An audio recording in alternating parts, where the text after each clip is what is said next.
Chapter number 5 धनी कैसे होते हैं। ऐसा क्या है कि धरती की कुल जनसंख्या के केवल 1% लोग के पास ही ग्रह की अधिकतर संपदा है। IIBSR में इस विषय पर विशेष सत्र करते हैं। धनी व्यक्ति कैसे सोचते हैं? क्या वह हमें से अलग तरह से सोचते हैं? क्या उनके पास लोग व हालात के लिए हमें से अनूठी या अलग पहल होती है? अगर सब कुछ उनके दिमाग में होता है तो उनके दिमाग में ऐसा क्या है जो उन्हें आम लोगों से अलग बनाता है? आपके हिसाब से अमीर किसे कहते हैं? वे लोग अमीर बनने से पहले अमीर किसे कहते थे? बेशक हर किसी की तरह अमीर लोग हमेशा अलग अलग तरह से काम करते हैं। हम जब से जन्म लेते हैं हमारा प्रत्येक क्षण व्यक्तित्व को प्रभावित करता है। यही हमें आकार देता है, यही हमें दूसरों से अलग करता है। जैसा कि मैंने पहले भी कहा, कोई भी जानकारी कहीं गुम नहीं होती। अपने दिमाग की कल्पना ऐसी अलमारी में से करें जिससे कई दराज है। आपके जीवन के हर पहलू के लिए अलग दराज होगी। निजी जीवन, सेक्स जीवन, स्वास्थ्य संबंध, लक्ष्य व उपलब्धियां, और फिल्म उनमें से एक पैसे के लिए होगा। हम जो भी सोचते हैं वह हमारे मन के दराजों में जमा हो जाता है। अगर कोई बचपन से ही यह सुनते हुआ बड़ा हुआ है कि पैसा बुराई की जड़ है, यह बुरा है, लोग को लालची बनाता है, उन्हें उदास कर देता है, यह अनैतिक है, यह एक कमज़ोर व्यक्ति की लालसा है आदि, तो वे भी धन के बारे में ऐसा ही रवैया रखेंगे। अगर किसी को हमेशा यही सिखाया गया है कि आड़े वक्त के लिए पैसा बचा कर रखना होगा, तो वह जीवन पैसे को उसी तरह रखेगा। वह मौका मिलते ही पैसा जमा करना चाहेगा और पैसा कमाने के साथ स्वयं को नहीं जोड़ सकेगा। अगर किसी को यह सिखा दिया जाए कि उसे चादर देखकर अपने पैर पसारने होंगे, तो वह सीमित सोच उसे पैसे के बारे में किसी और तरह से सोचने ही नहीं देगी। ये लोग जो भी करें वे कभी धनी नहीं होंगे।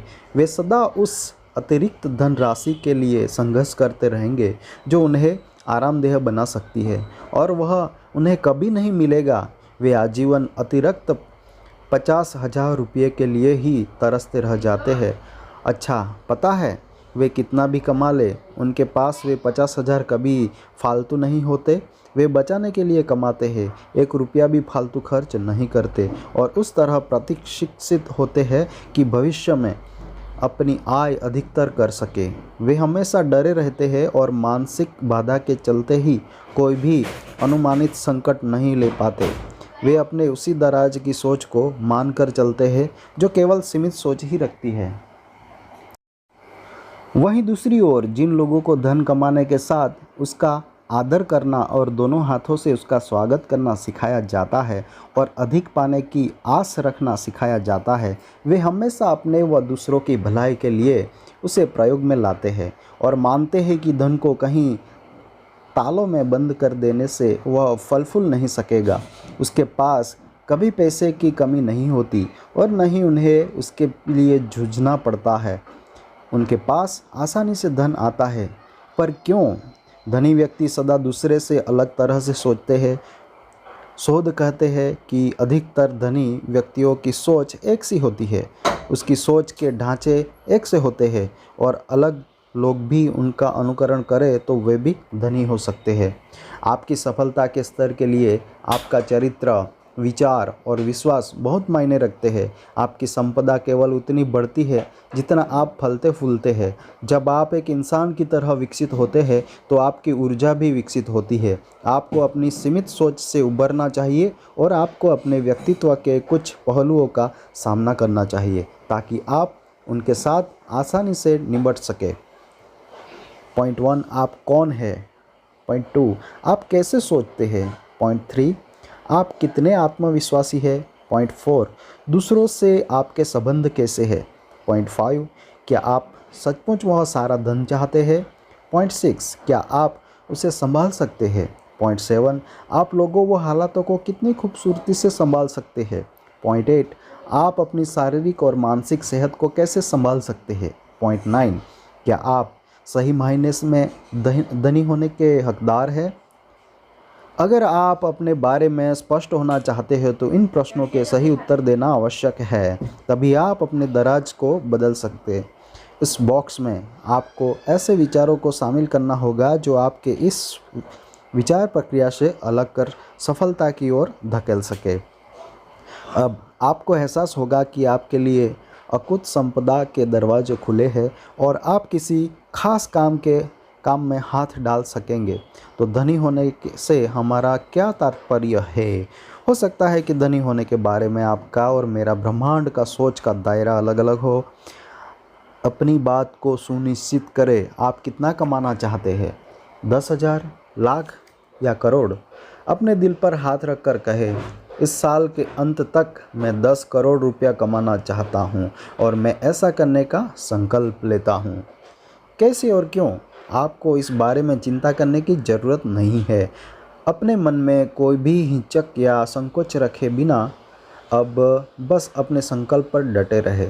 जब आप संकल्प लेते हैं तो आपके लिए इस काम के पूरा होने के अवसर बनने लगते हैं। इस निर्णय के साथ ही बहुत सारी घटनाएं सामने आती है जो आपने साथ ऐसे अनजाने अनुभव, मुलाकातों और भौतिक सहयोग लाती है जिनकी मनुष्य ने कभी सपनों में भी कल्पना तक नहीं की होती। यह मेरी पहली पुस्तक है और जब मैंने इसे लिखने के बारे में सोचा तब मेरे दिमाग में हल्का सा भी अंदाज नहीं था कि यह प्रकाशित कैसे होगी। मैं नहीं जानता था कि मेरी किताब को कौन प्रकाशित करेगा, उसे कौन मुद्रित करेगा, यह दुकानों तक कैसे जाएगी, कवर पेज कौन बनाएगा, मीडिया को सूचित कैसे किया जाएगा, पाठकों तक उसे कैसे भेजेंगे। मैं किसी भी बात के बारे में नहीं जानता था, बस मेरे दिमाग में यह किताब थी। मेरे पास आपके साथ बांटने के लिए बहुत कुछ था और मेरे घुटनों पर लैपटॉप रखा था। जो ही मैंने लिखना आरंभ किया तो ऐसा लगा कि मेरे पाठक किताबों को पढ़ रहे हैं, एक एक शब्द को प्रेम दे रहे हैं और मैं अपने लैपटॉप पर आपके लिए उसे लिखता चला गया। शब्द स्वयं ही एक एक बार कर प्रश्नों पर बिखरते चले गए। ऐसा करते हुए मैंने अपने साथियों और दोस्तों से अपनी इच्छाओं के बारे में बात की और सब कुछ अपने आप घटने लगा। ऐसा लगा कि मानो चमत्कार घट रहा हो। मेरी खोजबीन से पहले ही हर तरह की जानकारी स्वयं ही सामने आने लगी। किसी पुस्तक को पाठकों के हाथों तक पहुंचने से पहले 1000 तरह की औपचारिकताओं से गुजरना होता है और मैं उनमें से कुछ नहीं जानता था, पर यह आपके हाथ में है और यह आपके लिए भी इतना ही वास्तविक है जितनी मेरे लिए। दूसरे शब्दों में, कायनात आपकी सहायक होगी, आपको मार्गदर्शक देगी, सहयोग देगी और आपके लिए करिश्मे करेगी। यह सभी बाधाओं से अवसरों में बदल देगी, पर पहले आपको सही मायनों में संकल्प लेना होगा। क्या आपने कभी सोचा है कि एक सी पृष्ठभूमि से आने के बाद आपके कुछ स्कूल दोस्त आपसे बेहतर जीवन क्यों रखते हैं? शायद वे कहीं अधिकतर सफल हैं और उनके पास आपसे अधिक धन है। दरअसल वे आपसे अधिक संकल्पबद्ध थे।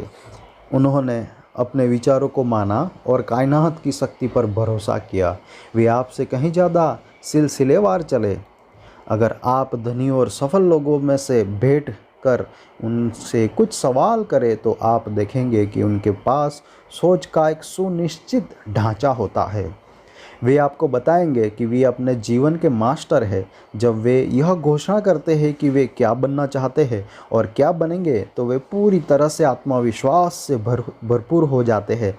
उनके मन में दुविधा के लिए स्थान नहीं होता।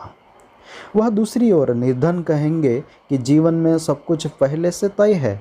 एक इंसान उसके साथ ही जन्म लेता है और उसका इन पर कोई वश नहीं है। इंसान को अपनी नियति को उसी रूप में स्वीकार कर आत्मसमर्पण करना ही पड़ता है। धनी व्यक्ति आपको दिखाएंगे कि अगर आप में सोचा समझा जोखिम मोल लेने की क्षमता है तो आप अधिक आय अर्जित कर सकते हैं। वे आपको बताएंगे कि धनी बनने के लिए यह गुण कितना महत्वपूर्ण हो सकता है। निर्धन इस बारे में तर्क देते रहते हैं कि धन में के मामले में जोखिम मोल नहीं लेना चाहिए और जर्जन की बजाय बचत ही अमीर बनने का एक उपाय मात्र है। धनी लोग बड़ा बनने का सपना देखने का साहस रखते हैं और अपने सपनों पर पूरा भरोसा करते हैं। निर्धनों की सोच छोटी होती है, वे अपनी सोच के मामले में भी निर्धन होते हैं। उन्हें बड़ा सोचने से शर्मिंदगी महसूस होती है और उन्हें भय रहता है कि कहीं लोग उन्हें दुष्ट या लालची न मान ले। धनी लोग नकारात्मकता को परे धकेलकर अवसरों को लपकना जानते हैं। उनके लिए एक अवसर भी बहुत होता है। निर्धनों को अपने और लक्ष्यों के बीच नकारात्मक बाधाओं से के सिवाय कुछ दिखाई ही नहीं देता। लगभग सभी धनी व्यक्ति दूसरे धनी व्यक्ति से प्रशंसक होते हैं। वे एक दूसरे को चुंबक की तरह आकर्षित करते हैं। वे एक साथ घूमते हैं, भोजन करते हैं और विचार बांटते हैं। निर्धन अक्सर धनी लोगों से दूरी बनाए रखते हैं। वे इस बात को नहीं मानते कि धनिकों ने जायज़ तरीके से वह धन कमाया होगा। उनके लिए धनी व्यक्ति संदेशात्मक चरित्र होते हैं जिनमें वर्जित संसार के सारे अवगुण होते हैं। निर्धन संपदा से खींचते हैं। वे अपने निर्धन साथियों से भी चिढ़ते हैं बिना किसी कारण के। इस तरह का रवैया एक तरह की नकारात्मकता है और उनके मस्तिष्क पर भारी बोझ लाद देती है। धनी अक्सर धनी व सफल लोगों की संगति में पाए जाते हैं। वे युवक और युवतियों से मिलकर उनके नए और अन्वेषक विचार सुनना पसंद करते हैं। निर्धन अक्सर निर्धनों से ही मिलते हैं और आपस में एक दूसरे की असफलता पर चर्चा करते हुए यही सोचते रहते हैं कि जीवन इतना अन्यायी क्यों है, और एक अच्छे भोजन के बाद वे घर जाकर उसी विषय पर दोबारा सोचने लगते हैं। धनी व्यक्ति प्रदर्शन करने और उनसे मिले पुरस्कारों से प्रसन्न होने में विश्वास रखते हैं। वे समय या प्रयत्नों से नहीं घबराते। उन्हें अपने हाथों में लिए काम को समाप्त करने की धुन रहती है। वे किसी भी पुरस्कार को ग्रहण करने से पहले अपने काम को पूरी तरह से समाप्त करना पसंद करते हैं। निर्धन चाहते हैं कि उन्हें उनके अमूल्य समय के लिए भुगतान किया जाए और उन्हें अधूरे या खराब कामों से कोई परेशानी नहीं होती। उन्होंने कोशिश की, उन्होंने परिश्रम किया और अब उन्हें अपना पारिश्रमिक चाहिए। धनिक प्रचुरता में जीना पसंद करते हैं। वे काम के समय और आराम के समय आराम करते हैं। वे केवल धन के बल पर आनंद नहीं पाते। जीवन के प्रति रवैया ही उन्हें प्रसन्नता रखता है। वे जानते हैं कि जीवन दोबारा नहीं मिलता। वे जानते हैं कि आनंद पाने के लिए केवल धन ही काफ़ी नहीं होता। निर्धन जीना भूल जाते हैं। उनकी सारी ऊर्जा धन अर्जित करने में ही लगा रहती है। उन्हें लगता है कि जीवन कठिन है और उसे कठिन ही होना चाहिए। मौज मस्ती तो बच्चों का काम है। वयस्कों के लिए केवल परिश्रम ही करना चाहिए। उनके पास धन की नहीं, रवैये की कमी होती है। अपने प्रिय परिवार के साथ टीवी पर कोई हास्य कार्यक्रम देखने में पैसे नहीं लगते। वे यह नहीं कर सकते। उनके पास ऐसा रवैया ही नहीं होता। धनी लोगों के लिए अवस्था और धन का प्रबंध ही जादुई मंत्र होता है।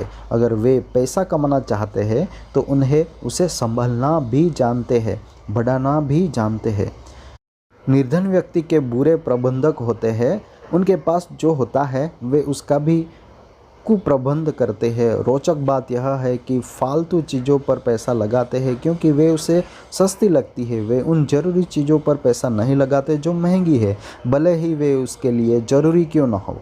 वे अच्छी कंप्यूटर कोचिंग पर पैसा लगाने की बजाय डांस क्लास में जाना पसंद करते हैं, जो कि उनके लिए कहीं उपयोगी और लाभदायक हो नहीं सकता। भले ही कंप्यूटर की कोचिंग का खर्च ज़्यादा होगा, पर डांस क्लास आना आवश्यक है। निर्धन इस बात को नहीं समझ पाता। अगर उन्हें कहीं से पैसे मिल जाते हैं तो उसे भी अचानक ही गवा भी देते हैं।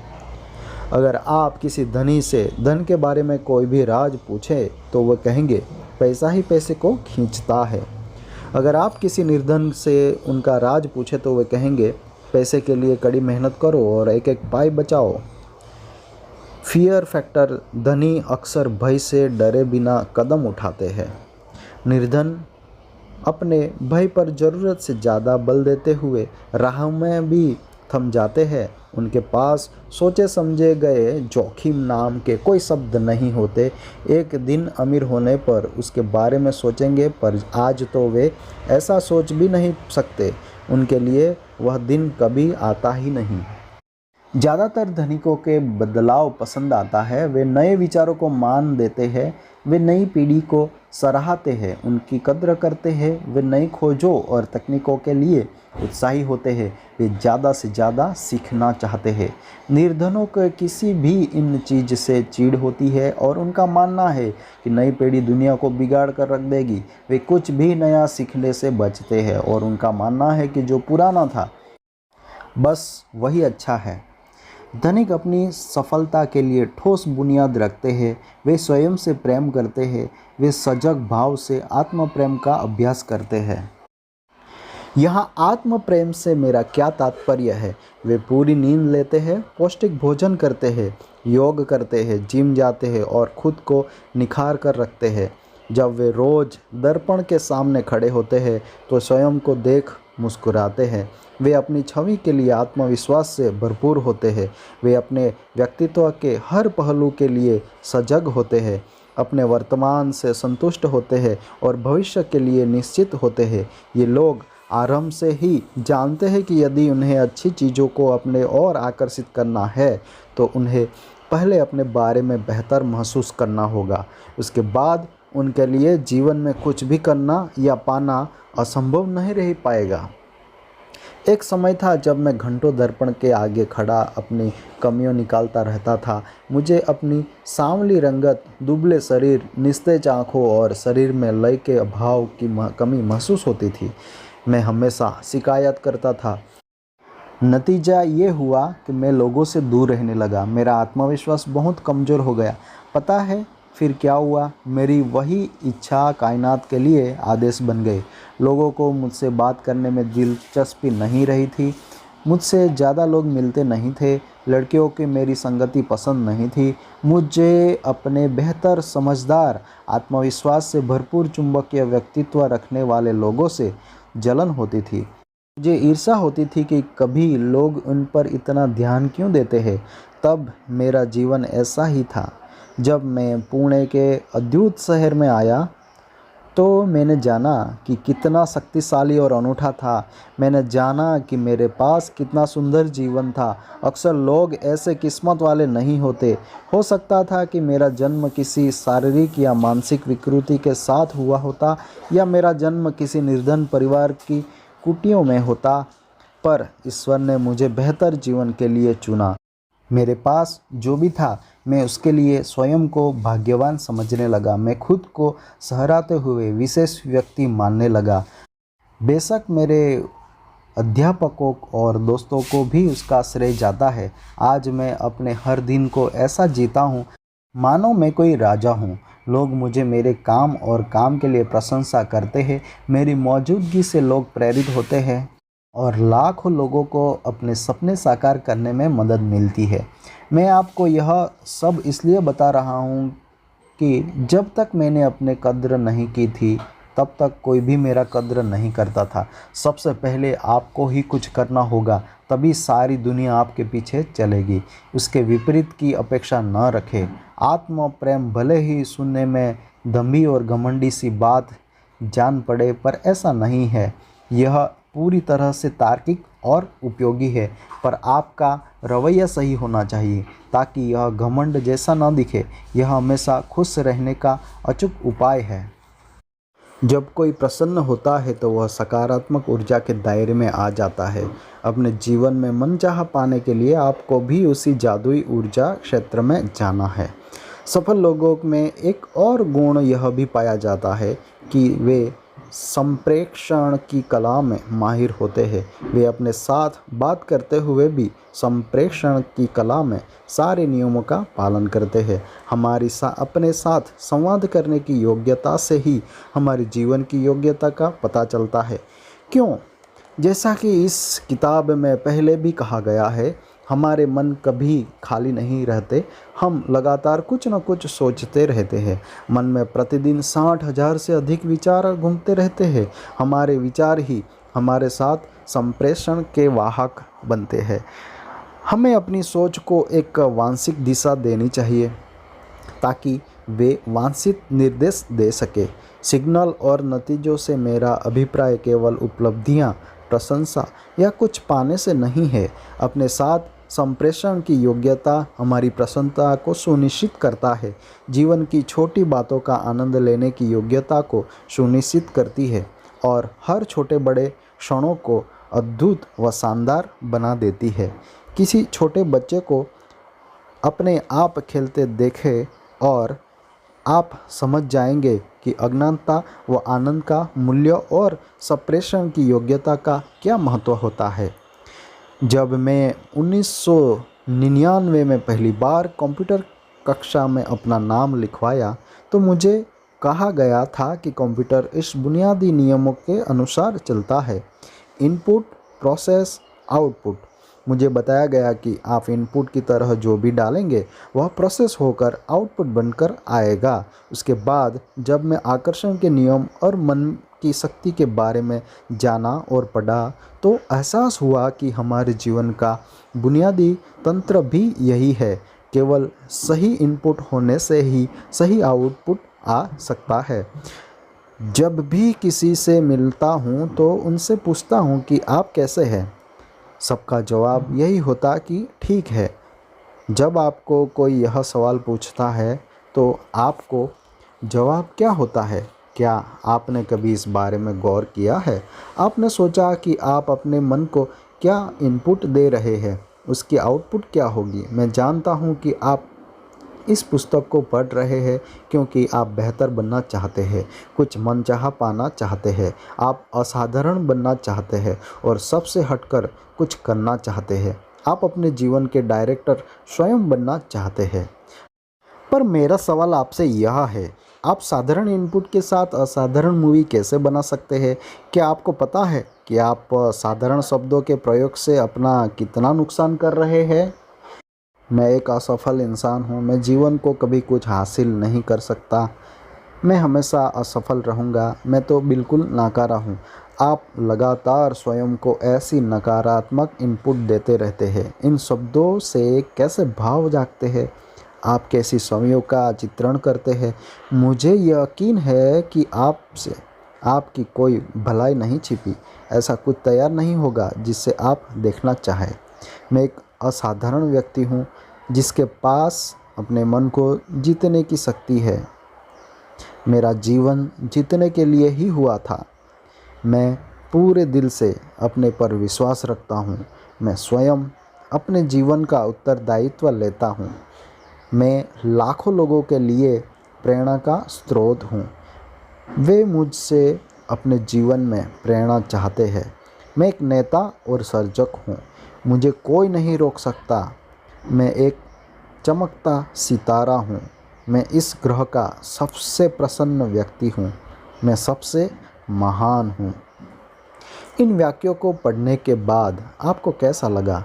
मुझे पूरा यकीन है कि आपके चेहरे पर बड़ी सी मुस्कान खेल गई होगी। जी, अब आप स्वयं को सही इनपुट देते हैं तो यही होता है। सही इनपुट हमेशा आपको सही नतीजे देने की प्रेरणा देता है। अब से जब भी कोई आपसे पूछे कि आप कैसे हो तो आपको सकारात्मक उत्तर देना होगा। आप इनमें से कुछ को आजमा सकते हैं। बहुत बढ़िया, एक्सीलेंट, बहुत खूब, टॉप ऑफ द वर्ल्ड, बहुत मस्त, सुपर्ब। ये शब्द आपके मन को सही इनपुट देंगे। आप जिस भी शब्दों का प्रयोग करते हैं वह अपनी शक्ति रखता है और उसका अपना एक अर्थ होता है। यही वजह है कि किसी ने कहा है, आप दूसरों से वही बात करें जैसी बात आप अपने लिए सुनना चाहेंगे। तभी तो लोग कहते हैं कि आप जो देते हैं वही लौट कर आता है, अपने पास आता है। जब तक आप इस तथ्य से अनजान थे, पर अब आप जानते हैं। जब से अपने और दूसरे के लिए साधारण शब्द का प्रयोग आपके लिए अपराध होगा, क्योंकि ऐसा करने से आप अपनी सफलता की राह में बाधा खड़ी कर लेते हैं। हमारे मन में जो सोच लगातार चलती है वह उसी जीवन की गुणवत्ता है जिसे हम पाना चाहते हैं। यह कुछ और नहीं हो सकता। आप ऐसा जीवन नहीं पाना चाहेंगे जो आपकी सोच से मेल न खाता हो। क्या आप लगातार दूसरों से अपनी तुलना करते हैं, शिकायत करते रहते हैं क्या आपका बहुत सा समय केवल दिखावे से जुड़ी बातों में जाता है? क्या आप दोस्त की सफलता या भाई की उपलब्धियों से जलते हैं? क्या आप हमेशा दूसरों से जलते हैं? तब अपने साथ आपकी संप्रेषण की कला बिल्कुल सच्ची और गलत है। यह अमर्यादित और घटिया है। अगर आप यही सब सोचते हैं तो बदले में यही सब पाएंगे। अगर आप अपने साथ संप्रेषण की कला को सुधार सके तो आपको प्रसन्न व्यक्ति बनने से कोई नहीं रोक सकता। अब हमारे पास धनी बनने के लिए कुछ विशेष निर्देश और संकेत आ गए हैं। हमें यह देखना होगा कि हम किस श्रेणी में आते हैं और अपनी सोच के पीछे छिपे राज को डिकोड करना होगा। केवल इन बातों को जानना ही बहुत नहीं होगा। इस तरह आपको एक निश्चित मंच और आरंभ बिंदु मिलेगा। इन चीज़ों को लागू करना चाहिए और उसके लिए आपको बदलाव के लिए राजी होना होगा। हर चीज़ पर विश्वास करें और केवल उन्हीं के साथ रखें जो आपके विकास के लिए अनुकूल हो सकती है। आपको हमेशा अपने दिमाग को खुला रखना चाहिए और कुछ नया आजमाना चाहिए। आकर्षण के नियम का अभ्यास, अपनी विचार प्रक्रिया को वश में रखना और ब्रह्मांड की ओर सकारात्मक ऊर्जा भेजना, यह सब करना आसान नहीं है। मनुष्य आदतों का दास है। पुरानी सोच के ढांचे तोड़कर नए ढांचे बनाना कठिन होता है। विरोध का पुट हमेशा बना रहता है। जो लोग अपने सपनों के लिए पक्की धुन रखते हैं वे इन प्रतिरोधों से उबर जाते हैं और अपनी पुरानी आदतों को छोड़ने लगते हैं। उनके लिए राहें बनती जाती है। कैसे? यह वचनबद्धता की शक्ति है। आप भी ऐसा करें। उठे और अपनी छाती पर एक हाथ रखकर कहे, मैं इस साल के अंत तक अपना काम चालू करने का संकल्प करता हूँ, या मैं परीक्षा में 98% लाने का संकल्प लेता हूँ, या जो भी आपकी इच्छा हो। क्या आपने उसे किया? नहीं? अभी नहीं? क्या आपको यह अभ्यास अजीब लग रहा है? अगर हाँ, तो दोस्त, अभी आपको थोड़ी मेहनत करनी होगी। अगर आपको कोई विचार अजीब या अटपटा लगता है तो जान ले कि आपका मन उसका प्रतिरोध कर रहा है। जब आप अपने सपनों के लिए पक्का संकल्प रखेंगे तो देखेंगे कि आपके लिए इन बाधाओं को दूर करना सहज होगा। अहम की परेशानी, हठ, जलन, पीठ पीछे चुगली करना, बीमारी व रोगों की बात करना आदि मानसिक बाधाओं के ही उदाहरण है। अगर आप असफल व्यक्तियों से बात करें तो जान सकते हैं कि वे ऐसी छोटी बातें नहीं करते। वे नकारात्मक बातों को अपने दिमाग पर हावी नहीं होने देते और वे हमेशा सजग रहते हैं। अतीत की महान हस्तियों को भी ऊर्जा क्षेत्रों की चुंबकीय शक्ति के बारे में पता था। Einstein, Alexander Graham Bell, Neil Armstrong और आर्यभट्ट भारतीय गणितज्ञ जिन्होंने हमें शून्य दिया और गणित के संसार को बदल कर रख दिया, वे सब कुछ जानते थे। उन्होंने कभी किसी का काम को बेहुदा या अटपटा नहीं जाना। उन्होंने बहुत सारा बेहुदा लगने वाली बातों को अपनाया और तब तक उन पर काम करते रहे जब तक उन्होंने धरती को बदल देने वाले आविष्कार और खोजों नहीं कर ली, और आज उनका नाम घर घर में लिया जाता है। मैं आपके आगे इन लोगों के नाम क्यों ले रहा हूँ? क्योंकि इन लोगों ने कुछ पाने के लिए कदम बढ़ाया। उन्होंने मानसिक बाधाओं से मुक्ति पाई। दर्पण के सामने खड़े होकर कुछ कहना भले ही अमायत न रखने पर कुछ करने को असंभव मानना तो मानसिक बाधा ही कही जाएगी। आपने पहले किसी काम को नहीं किया तो यह मान लेना गलत होगा कि आप उसे कभी नहीं कर सकेंगे। यह एक बुरी आदत है और आपको उसे रोकना होगा। ईमानदारी से कहें, अगर आपने उसे बाद में कहना चाहा, जब आप पर मेरी ओर से भी कोई दबाव नहीं होगा, तो भी आपके लिए उसे करना कठिन ही रहेगा। आप इस अजीब से लगने वाले काम के साथ असहज रहेंगे और सारा दिन अटपटा महसूस करेंगे। आपके लिए यह मानना मुश्किल होगा कि आपने एक किताब को पढ़ने के बाद सचमुच कुछ मूर्खतापूर्ण किया है।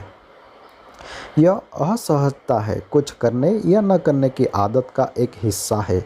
उसे तोड़ना कठिन है कि आप जल्द से जल्द अपने आरामदायक घेरे में लौटना चाहते हैं और यहीं से वचनबद्धता सामने आती है। यह उन सभी बाधाओं को तोड़ने में सफल होती है जो आपके लक्ष्य की राह में बाधा बन रही है। अगर कायनात आपका साथ दे रही है तो कोई भी इच्छा या सपना विचित्र या अजीब नहीं माने जा सकते। 2 वर्ष पूर्व मुझे मेरे एक मित्र के घर से लंच का न्योता मिला। वहीं उनकी बड़ी बहन भी थी जो अपने 2 बच्चों के साथ अवकाश मनाने आई हुई थी। मुझे उन्हें देखकर अच्छा लगा। हमारी भेंट कई वर्ष बाद हो रही थी। लंच के दौरान मैंने देखा कि वे नाम मात्र का भोजन कर रही थी। वे अपने चम्मच से खेलते हुए भोजन को जबरन मुंह में धकेल रही थी। मुझे यह देखकर आश्चर्य हुआ। वे तो ऐसी नहीं थी। उन्हें तो स्वादिष्ट भोजन से बेहद लगाव था। मैंने उनसे पूछा कि क्या उनकी तबीयत सही नहीं थी। वे हंसकर बोली कि वे बिल्कुल ठीक है। 2 बच्चे होने के बाद उनका वजन बहुत ज़्यादा हो गया था। वे उसे घटाने के लिए ही कम खा रही है। मैंने कहा, कौन कहता है कि आप मोटी है? उन्होंने कंधे सिकोड़े, मैं शीशा देख सकती हूँ और बाकी सब भी कह रहे हैं। तो अब से जब भी आप दर्पण देखें तो कहे, मैं दुबली और सरहरी हूँ। मेरी देह की गठन बिल्कुल वैसी है जैसी मैं चाहती थी। मेरी सेहत बिल्कुल ठीक है। ऐसा रोज़ सुबह और शाम कहना होगा। भोजन से पहले कहना होगा। जब भी आप वजन को लेकर मायूसी हो तब यह बातें अपने आप से कहनी होगी। अपनी देह की कल्पना अपने प्रिय फिल्म सितारे के रूप में करें और अपने लिए ऐसे कपड़े ले जो इस साइज़ के हो जैसा आप अपने शरीर के लिए चाहती है। वे खिलखिलाकर बोली, और सारा पैसा बर्बाद हो जाएगा। तुम दीवाने हो क्या? केवल कल्पना करने से क्या होगा? मैंने अपनी बात पर बल दिया। आप कोशिश तो करें। 6 माह तक आजमाए और अपने लिए आदर्श वजन को शीशे पर लिख कर चिपका दे। अपने लिए नापने का फीता ले ले और हर रोज़ अपना माप ले। इस बात पर भरोसा रखते हुए अपने मनपसंद माप के कपड़े ले। लोग जो भी कहे उनको यही मानना है कि आप पूरी तरह से फिट है और सरहरी है। आप खाने से नहीं, अपनी सोच से मोटी होती है। जब आप सही मायनों में खुद को सुंदर और स्लिम मानने लगती है तो आपकी इच्छा पूरी होगी।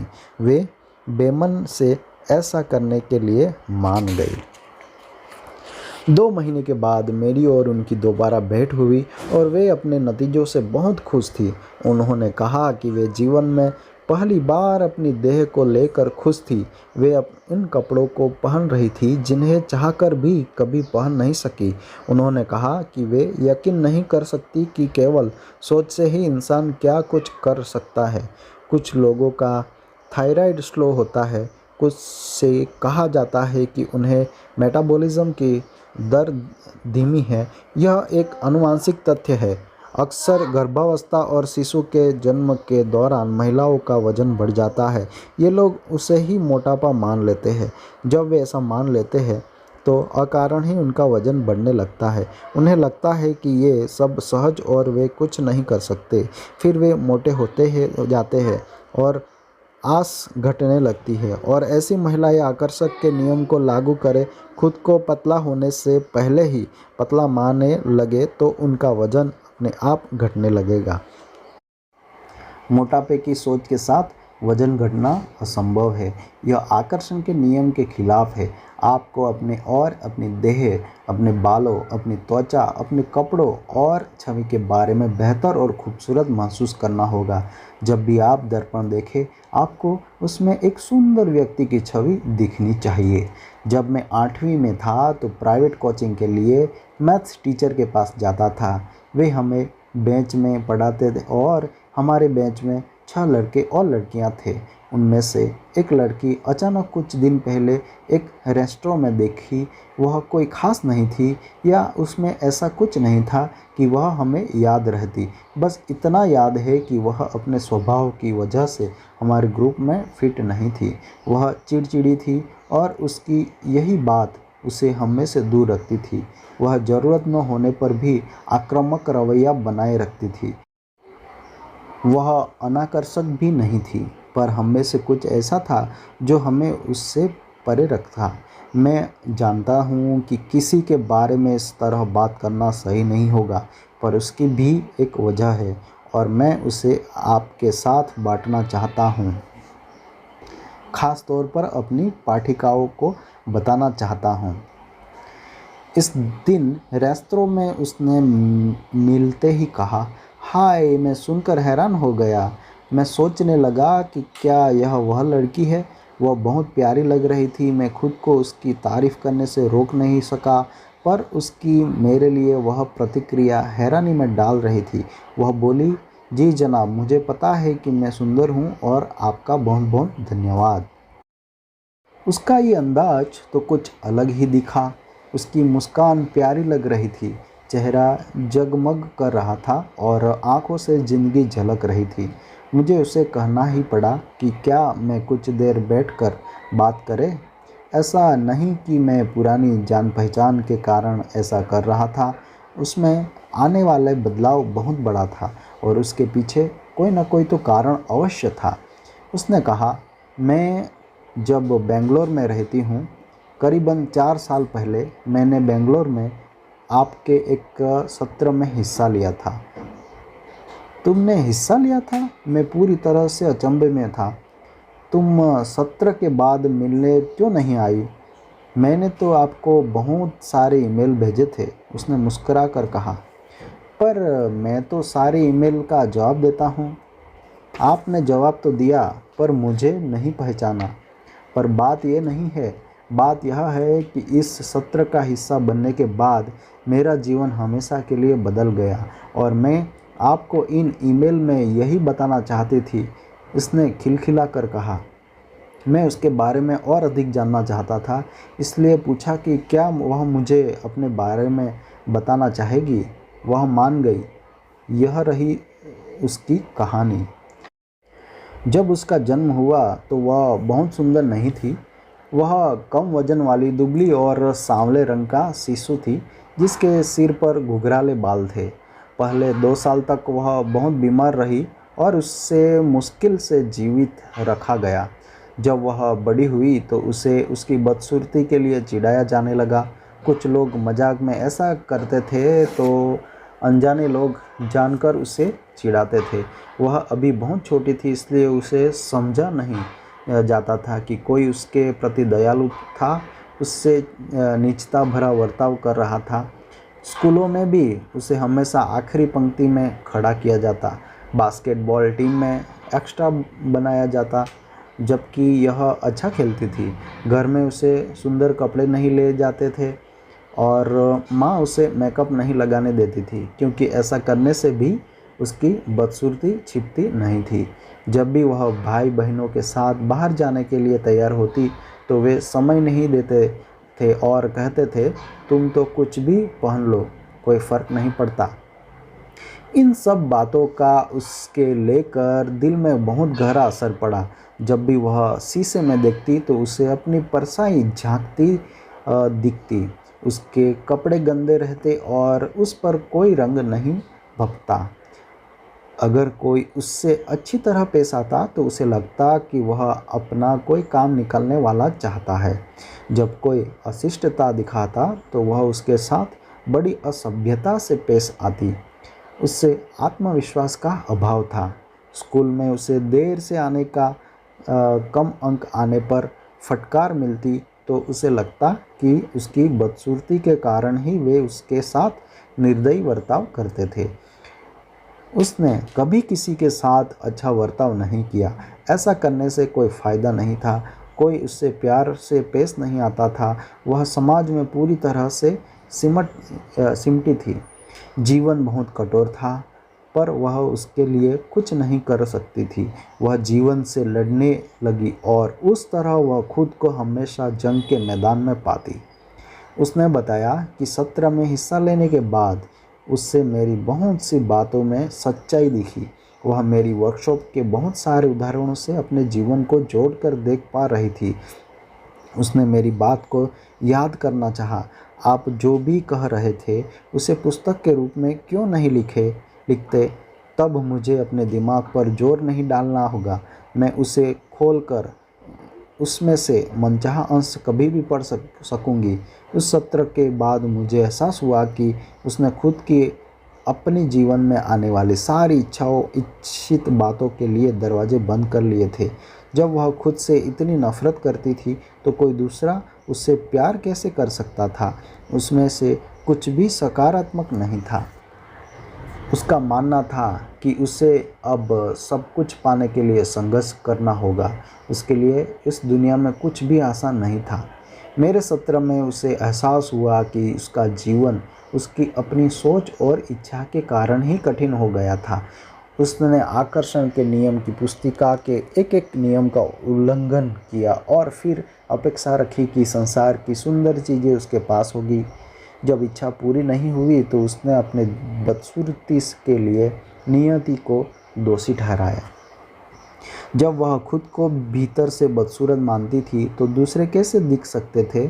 जब वह खुद से नफरत करती थी तो कोई दूसरा उससे प्यार कैसे कर सकता था? जब उसकी सारी सोच ही उदास थी तो उसे खुशी कैसे मिलती?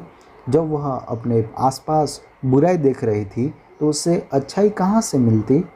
जब वह अपनी सोच के दायरे से बाहर आई तो उसे यह जानकर हैरानी हुई कि वह अपने साथ क्या कर रही थी। वह जानती थी कि अब उसे सब कुछ रोककर नए सिरे से आरंभ करना होगा। उसने अपने सकारात्मक और नकारात्मक विचारों को एक जगह लिखा व उनका विश्लेषण किया। उसने संकल्प लिया कि वह जब भी दर्पण देखेगी तो किसी सुंदर युवती को देखेगी। उसने दर्पण के आगे खड़े होकर अपनी सुंदरता को निहारा, अपनी मीठी आवाज़ की तारीफ की। उसे तो कभी पता नहीं था कि वह इतना मधुर बोलती थी कि वह कितने सुंदर कपड़े पहनती थी। हर दिन बीतने के साथ उसके मन में अपने लिए तारीफ बढ़ती गई और फिर कुछ ऐसा हुआ जो पहले कभी नहीं हुआ था।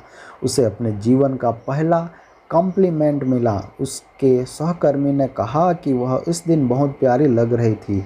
उसके कुछ ही दिनों में कई लोगों की उनकी प्रशंसा की।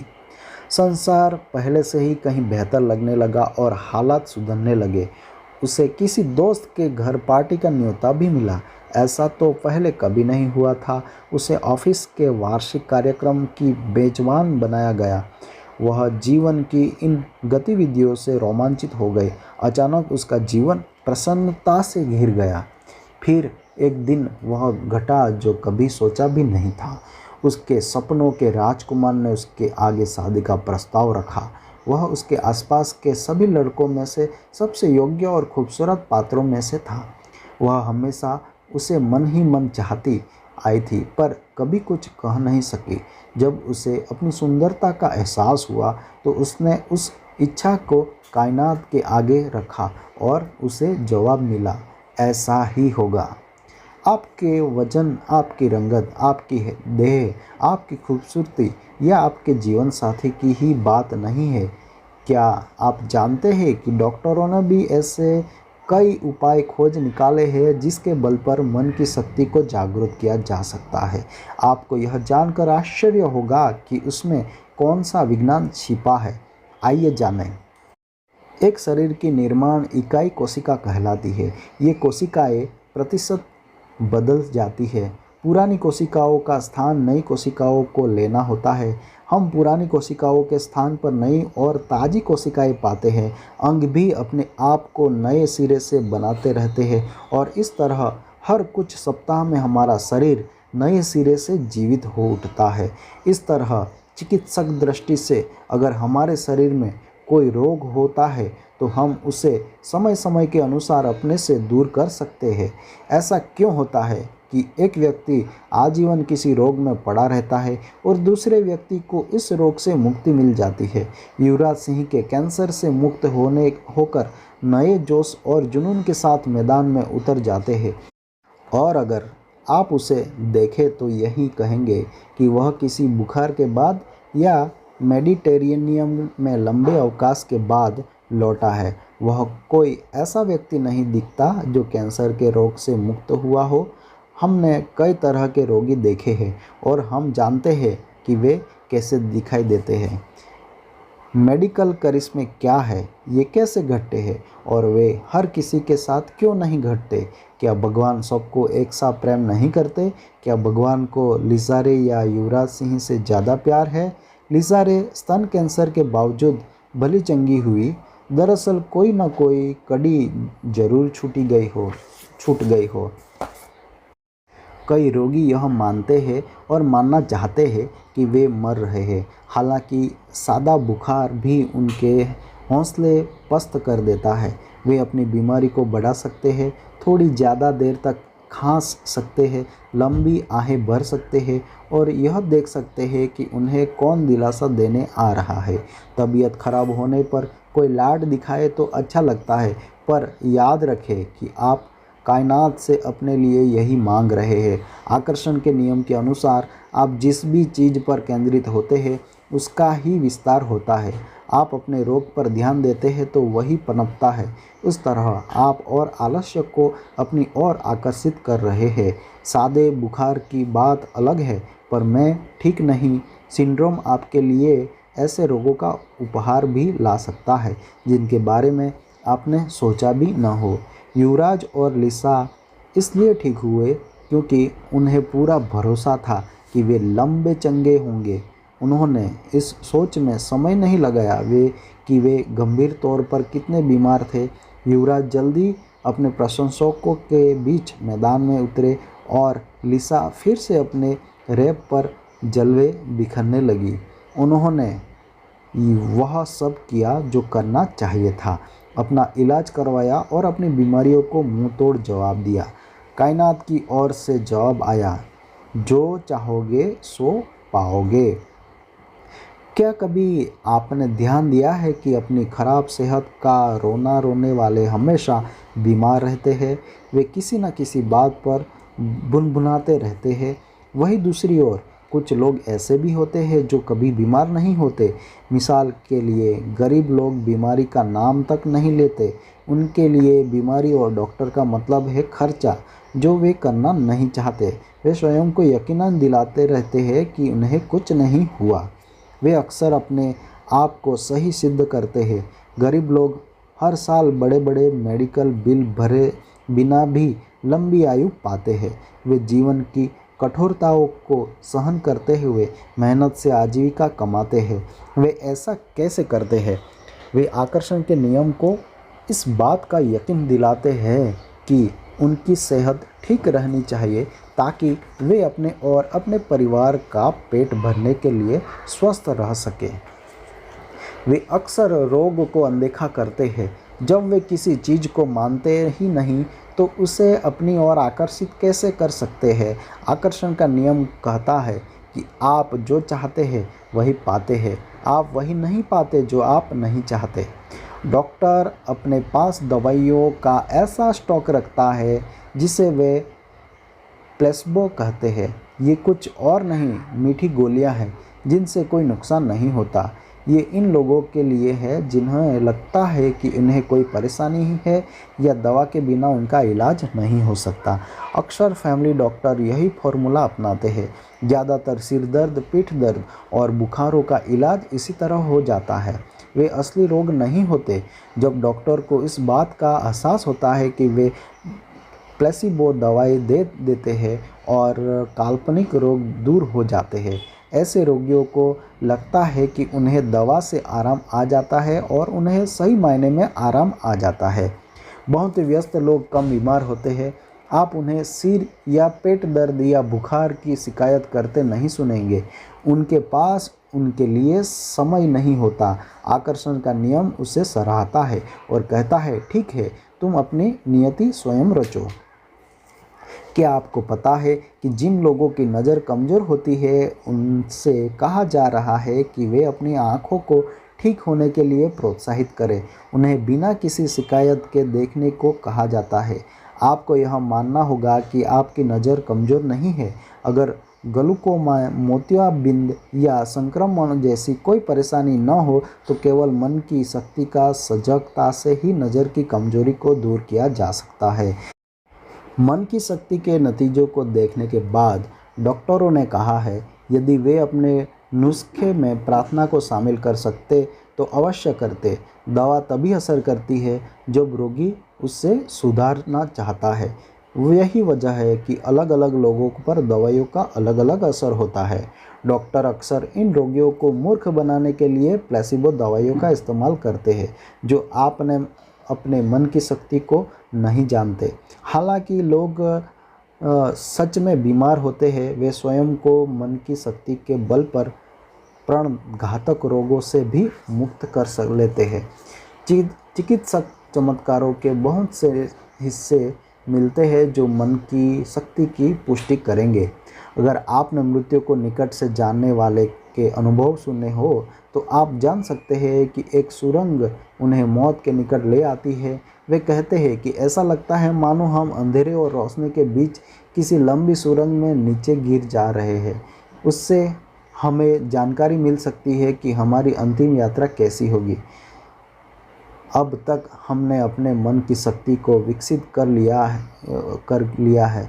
हम यह भी जान गए हैं कि हम कुछ उपायों व सजगता से उसे पा सकते हैं। हम में से अधिकतर अपने भविष्य से डरते हैं। हम में अज्ञात का भय है। हमें जन्म से ही उसी तरह सुरक्षित भविष्य के बारे में जीना सिखाया गया है, पर वर्तमान के बारे में कोई कुछ नहीं सिखाता।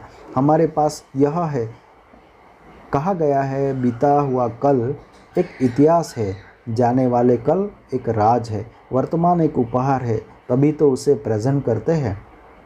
आपको इस तरह जीना चाहिए मानो यह आपके जीवन का अंतिम दिन हो। हमें यह सुनने में भला तो लगता है, पर व्यवहारिक नहीं लगता। भविष्य की चिंता में हम अपने सपनों को भुला देते हैं।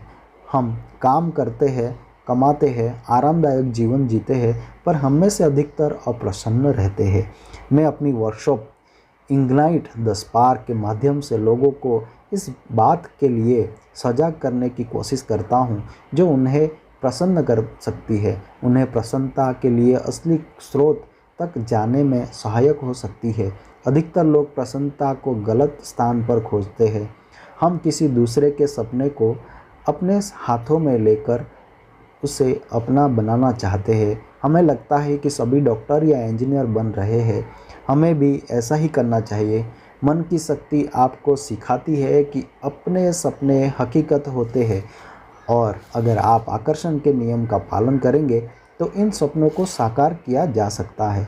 मैं आपको बताना चाहूँगा कि कोई भी सपना व्यर्थ नहीं है, कोई भी भय असली नहीं है। मैं सबसे पहले आपको अपने भीतर की ज्वलंत इच्छा के बारे में बताना चाहूँगा। यदि इंसान में वह इच्छा हो तो वह कोई भी काम कर सकता है। मैं पहले भी उसके बारे में बात की है। हम सभी जानते हैं कि यह क्या है। मुझे पूरा यकीन है कि आप में से कुछ लोगों की अपनी इच्छा का पता भी नहीं होगा। आप उसके बारे में सोच रहे होंगे, पर हम उन्हें और ईंधन कैसे दे सकते हैं? हमें पूरी सजगता के साथ उसके बारे में विचार करना होगा, अन्यथा यह एक कमज़ोर इच्छा बनकर रह जाएगी। समय पर हम सभी अपने लिए कुछ न कुछ चाहते हैं। कभी कभार हमारी कई इच्छाएं पूरी भी हो जाती है, कई बार पूरी नहीं भी होती। हमें अक्सर इन बातों से अंतर नहीं पड़ता। जब हम इन इच्छाओं पर सजग भाव से ध्यान लगाते हैं तो ये पूरे होने लगती है। हमें हर रोज़ उनके लिए ईंधन जुटाना होगा ताकि ये ज्वलंत हो सके। चैप्टर 6 नेक्स्ट पार्ट में आएगा।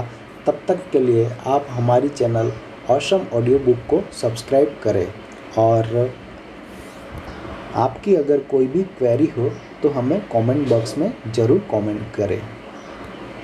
धन्यवाद।